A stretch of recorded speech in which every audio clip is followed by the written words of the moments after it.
Hello students, welcome back to your English class. हम English grammar discuss कर रहे थे, जिसमें अभी हम आर्टिकल्स वाला चैप्टर डिस्कस कर रहे थे, लेकिन मुझे एक स्टूडेंट का कमेंट आया कि उन्हें आइल्स रीडिंग समझनी है। तो हमने आज लिया है कैम्ब्रिज 13 में से टेस्ट 1 का पैसेज 3, जिसमें क्वेश्चंस हैं क्वेश्चन 27 से 40 क्वेश्चंस हैं। आज हम विल डिस्कस 8 क्वेश्चंस टुडे। बाकी के 6 क्वेश्चंस आप खुद अटेम्प्ट कीजिएगा। अगर उसमें कुछ प्रॉब्लम होगी तो मुझे बताइएगा, कल हम नेक्स्ट वीडियो में उन बाकी के 6 क्वेश्चंस को डिस्कस कर लेंगे। जैसे कि सबसे पहले हमें क्वेश्चन जो है क्वेश्चन 27 से 40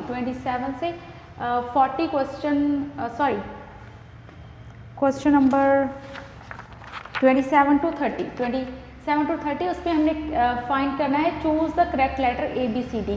ये मैंने क्वेश्चंस लिखे हैं, साथ में इनके ऑप्शंस नहीं लिखे, ओनली क्वेश्चंस लिखे हैं, साथ में ऑप्शंस नहीं लिखे। आप लोग, आपके पास बुक होगी या आप नेट से प्रिंट आउट निकलवा लीजिएगा आपके पास। उस टाइम जब भी आप वीडियो देखो तो ये पैसेज पूरा होना चाहिए, क्वेश्चंस होने चाहिए, साथ में इसके ऑप्शंस भी होने चाहिए।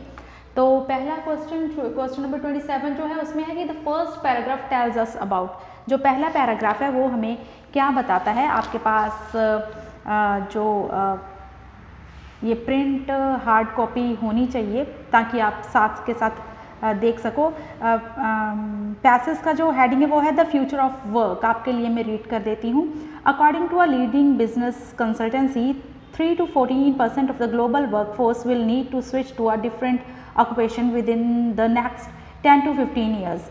मतलब ग्लोबल वर्कफोर्स, जो पूरी दुनिया के काम करने वाले लोग हैं, विल नीड टू, उन्हें ज़रूरत पड़ेगी, switch to a different occupation, किसी और काम की तरफ जाने की, किसी और काम की तरफ स्विच करने की। स्विच करना, बदलना, जैसे स्विच ऑन ऑफ करते हो ना, ऑन कर दी, ऑफ कर दी, चेंज कर दी उसकी पोजीशन।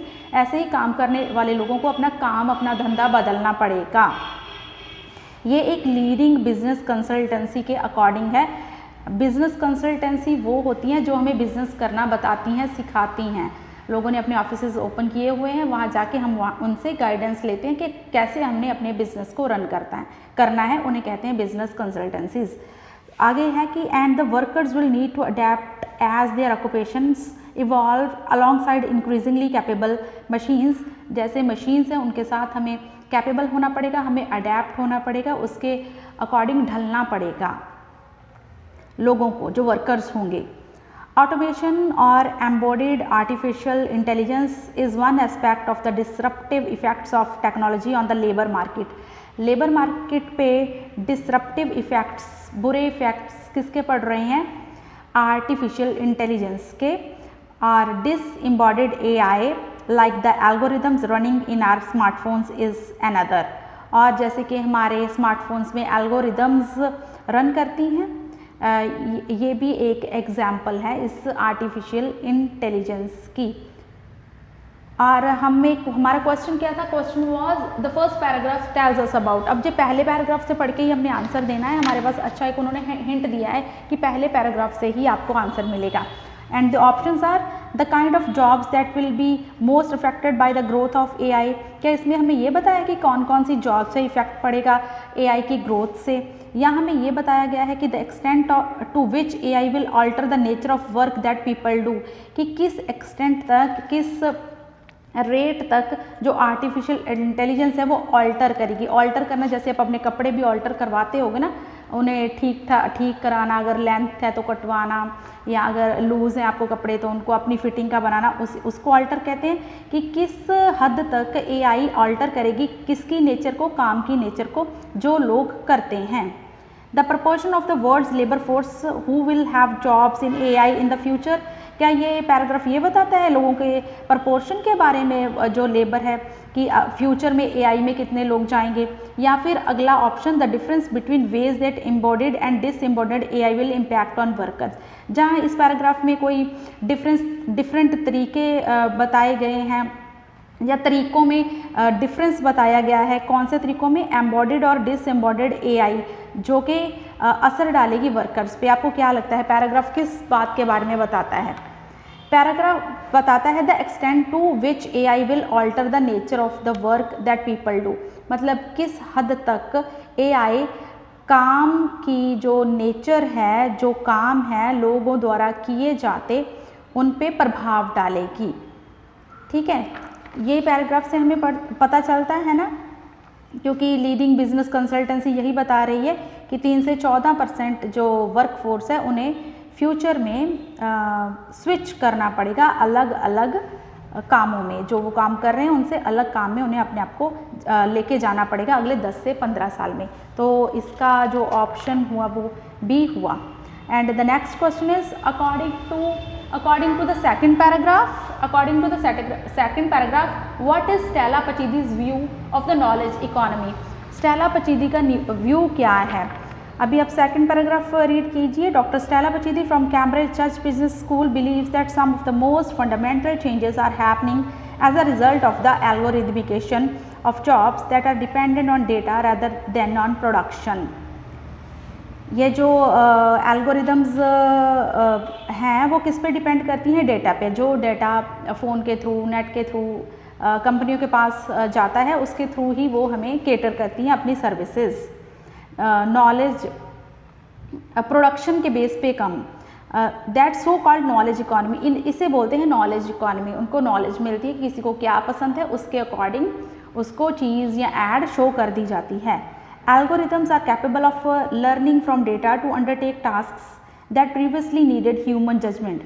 Algorithm capable किस चीज़ को हो गई है? वो काम करने में जिसे पहले ह्यूमन जजमेंट की ज़रूरत होती थी, अब एल्गोरिदम से ही जज कर लिया जाता है। पहले क्या थे, हम किसी को जाके मिलेंगे, उसकी नेचर जानेंगे, फिर हम जज करेंगे कि इसकी कैसी नेचर, इसको कैसी चीज़ पसंद आएगी। लेकिन आज हम लोग सर्च करते रहते हैं, वो सर्च से ही पता चल जाता है। हमारी बातचीत ही हो रही है ना गूगल से कि मुझे ऐसी तरह का कंटेंट चाहिए। आप कोई चीज़ सर्च कर रहे हो, फॉर एग्जांपल आप आइल्स की रीडिंग के ही सर्च कर रहे हो कि मेरे को कहीं से इसकी एक्सप्लेनेशन की वीडियोस मिल जाए, तो ऑटोमेटिकली एल्गोरिथम समझ जाएगा, एक इंसान की तरह वो समझ जाएगा कि आप क्या खोज रहे हो, तो आपको वैसी वाली वीडियोस के ही आपको ऑप्शन सामने दिखने आपकी स्क्रीन पे शुरू हो जाएंगे।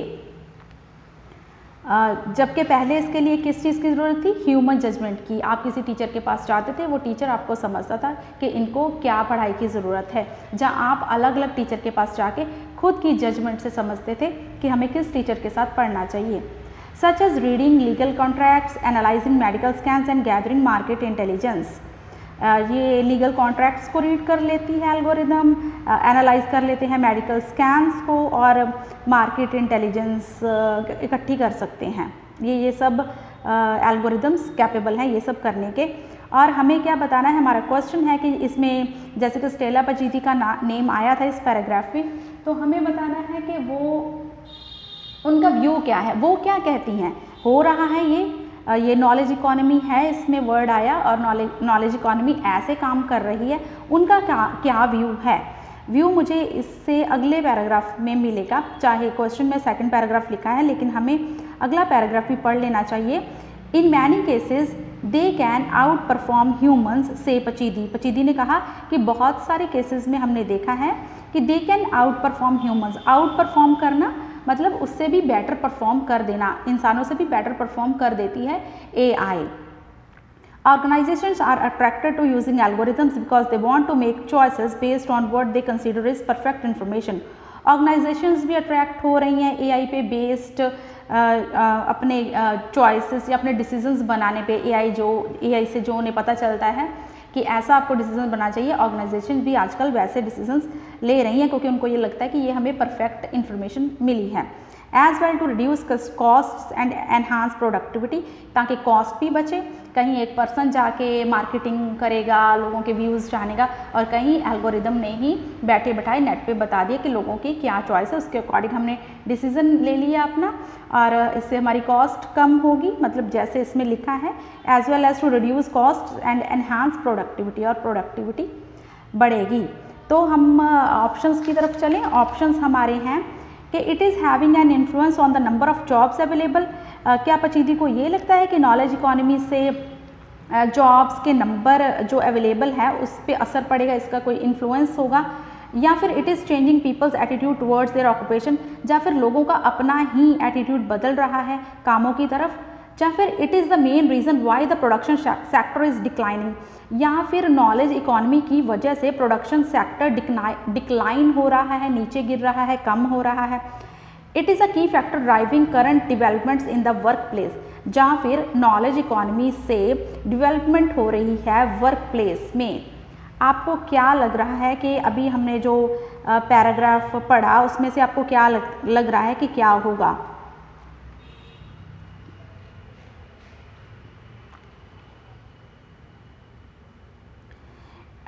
Option D, it is a key factor driving current development in the work place, मतलब वर्क प्लेस में जो काम करने वाली जगह है वहाँ पे डेवलपमेंट हो रही है। ये हमें सेकंड पैसेज के बाद वाला जो थर्ड पैसेज है उसकी फर्स्ट लाइन है, in many cases they can out perform humans से पचीदी। यहाँ पचीदी का व्यू मेरे अकॉर्डिंग जो मुझे समझ आ रहा है इस लाइन से मिल रहा है कि ह्यूमंस को भी आउट परफॉर्म कर दिया है।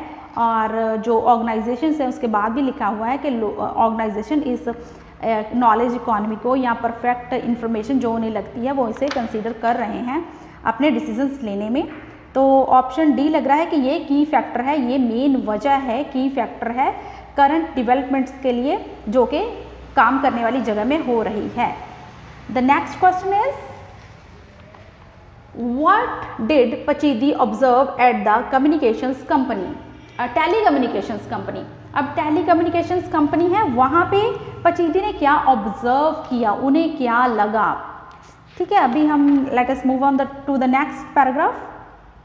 यहाँ पे लिखा है कि but these enhancements are not without consequences से पचीदी ने कहा ये जो एनहांसमेंट्स हो रही हैं, बढ़ावा हो रहा है, इसके अपने कॉन्सिक्वेंसेज होंगे, कॉन्सिक्वेंसेज के बिना नहीं होगा, अपने रिजल्ट्स होंगे। If routine cognitive tasks are taken over by AI, how do professionals develop their future experts?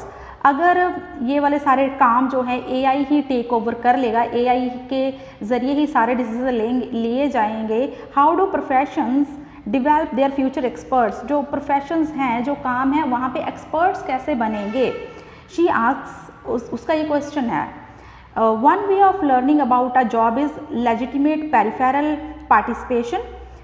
एक रास्ता जो होता है, एक तरीका जो होता है किसी जॉब के बारे में सीखने का, वो यही होता है कि हम पार्टिसिपेट करते हैं, किसी ऑफिस में जाके ज्वाइन करते हैं, वहाँ जाके सीखते हैं। A novice stands next to experts, जो सीखने वाला होता है वो एक्सपर्ट्स के साथ खड़ा होता है। एंड लर्न्स बाय ऑब्जर्वेशन, और सीखता कैसे है, ऑब्जर्व करके। जैसे उसके सीनियर्स काम कर रहे हैं, वो पास में खड़े होकर बैठ के उनको ऑब्जर्व करता है, देखता है और उनसे क्वेश्चन पूछ के सीखता है। इफ़ दिस इज़ंट हैपनिंग, अगर ये नहीं हो रहा है, ऐसे प्रोसेस से हम नहीं चल रहे, then you need to find new ways to learn, तो आपको सीखने के नए तरीके ढूंढने पड़ेंगे। एंड हमारा क्वेश्चन था कि टेलीकम्युनिकेशन कंपनी में उन्होंने क्या ऑब्जर्व किया। यहाँ पे कोई टेलीकम्युनिकेशन वर्ड अभी तक हमारे सामने नहीं आया, तो हमने ये भी तो देखना है ना कि कहाँ से हमें आंसर मिलेगा। टेलीकम्युनिकेशन की अभी कोई बात नहीं हुई। Let's move on to the next paragraph. Another issue is the extent to which technology influence or even controls the workforce। Another issue ये है कि किस एक्सटेंट तक टेक्नोलॉजी इन्फ्लुएंस करती है या फिर कंट्रोल करती है वर्कफोर्स को। वर्कफोर्स क्या हुआ, जो लोग काम करते हैं, वर्क प्लेस क्या हुआ, जिस जगह पे काम करते हैं, प्लेस फोर्स जो लोग हैं काम करने वाले। For over 2 years Pachidi monitored a telecommunications company. 2 साल तक पचीदी ने मॉनिटर किया, ध्यान दिया, देखा एक टेलीकम्युनिकेशन कंपनी को। The way telecoms sales people work is through personal and frequent contact with clients, कि कैसे जो सेल्स पर्सनस हैं वो पर्सनल और फ्रीक्वेंट कॉन्टैक्ट करते हैं, क्लाइंट्स के साथ जाके मिलते हैं टेलीकम्युनिकेशन कंपनी के सेल्स पर्सन लोगों से। Using the benefit of experience to assess a situation and reach a decision. उनका ये जो एक्सपीरियंस होता है उससे वो एक सही डिसीजन की तरफ रीच करते हैं, पहुंचते हैं। हाउएवर, इसके उल्ट the company had started using algorithm. कंपनियों ने क्या शुरू कर दिया है, एल्गोरिदम को स्टार्ट करना। दैट डिफाइंड, जिसने डिफाइन किया, when account managers should contact certain customers about which kind of campaigns and what to offer them. तो अब एल्गोरिदम के ज़रिए ही उन्होंने, मैनेजर्स ने अपने कैंपेन बनाने शुरू किए। जो एल्गोरिदम उनको शो करता है कि लोगों की ये डिमांड है, उसके अकॉर्डिंग उन्होंने कैंपेन करने शुरू कर दिए और लोगों को क्या ऑफ़र करना है ये सब उन्होंने एल्गोरिदम की हेल्प से ही डिसाइड करना शुरू कर दिया। इसमें आया है वर्ड टेलीकम्युनिकेशन कंपनी। 2 साल तक पचीदी ने मॉनिटर किया और हमारा क्वेश्चन है कि उन्होंने वहाँ पे जाके ऑब्जर्व क्या किया। उन्होंने मॉनिटर किया ना, तो उन्होंने क्या ऑब्जर्व किया। हमारे ऑप्शंस हैं स्टाफ डिसएग्रीइंग, डिसएग्री करना, एग्री ना करना with the recommendations of AI. क्या स्टाफ डिसएग्री कर रहा था एआई की रिकमेंडेशंस के साथ? हमने तो ऐसे नहीं पढ़ा ना, हमने तो ये पढ़ा है कि मैनेजर्स उल्टा उसके अकॉर्डिंग अपने डिसीजन लेने शुरू किया मैनेजर्स ने। Staff feeling resentful about the intrusion of AI in their work. Resentful होना होता है निराश होना, दुखी होना, गुस्से होना। क्या स्टाफ ने ऐसे फील करना शुरू कर दिया एआई आने की वजह से? ऐसे भी स्टाफ कैसे फील कर रहा है, ऐसी भी कोई बात नहीं हुई। Staff making sure that AI produces the result that they want. Staff ने ये श्योर किया है कि एआई वैसे ही रिजल्ट्स प्रोड्यूस करे जैसे वो चाहते हैं। ऐसी कुछ बात तो ऐसी यहाँ पे हुई है ना, हमने पढ़ा था कि account managers should contact certain customers about which kind of campaigns and what to offer them. मतलब algorithm that defined when account manager की एल्गोरिदम ने डिफाइन किया। यहाँ से हमें थोड़ा आइडिया हो रहा है कि हाँ, स्टाफ मेक श्योर करता है कि एआई से ही उसकी हेल्प से ही वैसे रिजल्ट्स आएँ जैसे वो चाहते हैं। नेक्स्ट ऑप्शन भी पढ़ लेते हैं। Staff allowing AI to carry out task that they ought to do themselves. Ought to मतलब चाहिए, कि स्टाफ ये अलाउ कर रहा है एआई को कि आप वो काम कीजिए जो हमें करने चाहिए। तो ऐसे तो एआई को नहीं कहा गया, हाँ एआई की मदद से डिसीजन ज़रूर बनाएंगे। तो option C is the right option कि staff making sure that AI produces the results that they want, right. Now next let us move on to the next question. अगला क्वेश्चन हमारा है कि in his recently published research Ewan McGaughey. अभी जहाँ पे Ivan मैकग्वाय का नाम होगा, है ना, हमारा क्वेश्चन है ना, इन हिज रिसेंटली पब्लिश, जो अभी अभी पब्लिश हुई है रिसर्च इवान मैकग्वाय की, उसमें उन्होंने क्या कहा है? Our options are challenges the idea that redundancy is a negative thing. उन्होंने इस आइडिया को चैलेंज किया है कि ये नेगेटिव थिंग है redundancy. Shows the profound effect of mass unemployment on society. उन्होंने अनएम्प्लॉयमेंट का इफ़ेक्ट बताया है अपनी रिसर्च में सोसाइटी पे। हमें बताना है कि बताया है या नहीं, हम उनकी रिसर्च के बारे में पढ़ेंगे। Highlights some differences between past and future job losses. क्या उन्होंने अपनी रिसर्च में ये डिफरेंस बताया है कि पास्ट की और फ्यूचर की जॉब जो लॉस हुई हैं उनमें क्या डिफरेंस है? क्या उन्होंने ये हाईलाइट किया है, कुछ डिफरेंसेस बताए हैं, या उन्होंने इलस्ट्रेट किया है, या उन्होंने इस बारे में बताया है कि इस बारे में कि how changes in the job market can be successfully handled, कि जॉब मार्केट में जो चेंजेस हो भी रहे हैं उन्हें कैसे कर सकते हैं सक्सेसफुली हैंडल्ड। तो हमें इवान मैकग्वाय का नेम ढूंढना पड़ेगा क्योंकि उनकी ही रिसर्च है। ये देखिए, आप पेज नंबर 25 पे जब जाएंगे वहाँ पे है doctor Ewan McGaughey, a Cambridge centre for business research and King's College London agrees that apocalyptic views about the future of work are misguided. कि जो एपोकैलिप्टिक व्यूज़ हैं फ्यूचर के बारे में, काम के फ्यूचर के बारे में, वो मिसगाइड किए गए हैं। It is the laws that restrict the supply of capital to the job market. मतलब ये लॉ होते हैं, कानून होते हैं जो कि रिस्ट्रिक्ट करते हैं the supply of capital to job market. Job market की तरफ जो सप्लाई जा रही है कैपिटल की, उसको रिस्ट्रिक्ट करते हैं। ये लॉज के अकॉर्डिंग सब कुछ बनता है। Not the advent of new technologies that causes unemployment. मतलब किसी नई टेक्नोलॉजी की आने की वजह से, किसी एआई के आने की वजह से, या किसी और भी मशीन की आने की वजह से अनएम्प्लॉयमेंट नहीं होती। ये लॉज ही होते हैं, कानून होते हैं कि भाई एम्प्लॉयमेंट और अनएम्प्लॉयमेंट पे असर पड़ता है। अभी आगे, क्योंकि हमें तो क्वेश्चन है कि पब्लिश जो उन्होंने रिसेंटली किया, उन्होंने उसमें ये 4 ऑप्शंस में से क्या कहा, क्या उन्होंने पब्लिश किया वो तो आगे पता चलेगा। His recently published research answers the question of whether automation and robotics will mean a jobless future by looking at the causes of unemployment. उनकी रिसर्च में ये बात की गई है कि क्या रोबोटिक्स से, रोबोटिक का मतलब क्या ये है कि जॉबलेस फ्यूचर हो जाएगा। और फिर आगे लिखा है कि history is clear that change, history clear है इस बारे में, that change can mean redundancies but social policies can tackle this through retraining and redeployment.